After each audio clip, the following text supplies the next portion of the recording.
September 14 sa Quezon City, makikita ang isang grupo ng mga estudyante na may pinagtutulungang kapwa mag-aaral. Ang biktima, nakasubsob na sa kalsada. Kahit umuulan, tuloy sila sa pagsipa at pagsapak sa bata. Ang ilang motorista, sinubukan ng awatin ng gulo. Dito palang nagbulasan ng iba. Hanggang ngayon, bakas pa rin ang mga galos at pasa na natamo ng 14 anyos na si Hazel. Hindi niya tunay na pangalan.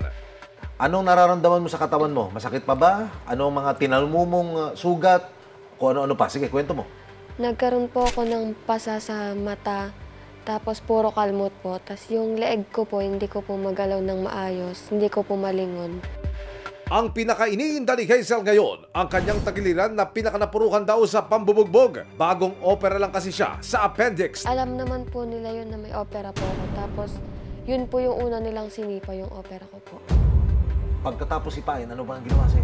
Pinagsasapak po ako sa mukha, tapos pinagsasabunutan po ako ng mga babaeng nakisali po.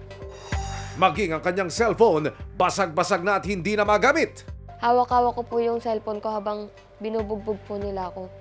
Okay. Tapos po, nung time na yon, ang lakas na po kasi ng ulan, kaya basang-basa po ako, pati po yung cellphone ko. Nariyan ba yung cellphone? Dala mo? Ito po yung sa dito po. Oh. Tapos dito. So, bumagsak sa semento yan? Opo.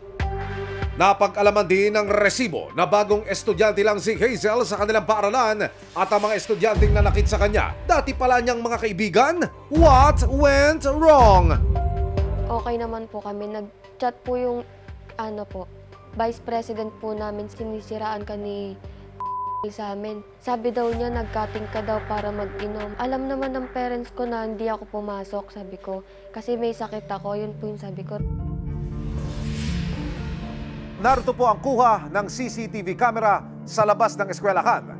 Makikita po ang isang grupo ng mga estudyante na nagkukumpulan. Makikita natin kung sino at paano nagsimula ang gulo. Ang biktimang si Hazel makikitang nakatindig sa pagitan ng grupo ng mga estudyante.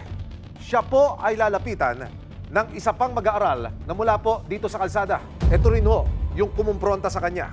Nagkasalitaan, nagkasagutan. Sa gitna ng malakas na buhos ng ulan, patuloy na tinatalakan mga kapuso ng estudyanteng lumapit kay Hazel ang biktima. Maya-maya siya ho ay hinatak na patungo sa kalsada.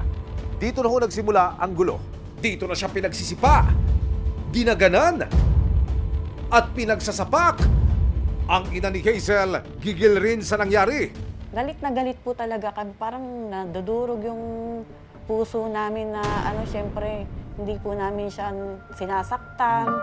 Tapos makikita namin sa ibang tao, ganyan ang gagawin nila. Yun po. Masakit din naman po sa amin talaga na ganun ang gawin nila sa anak namin.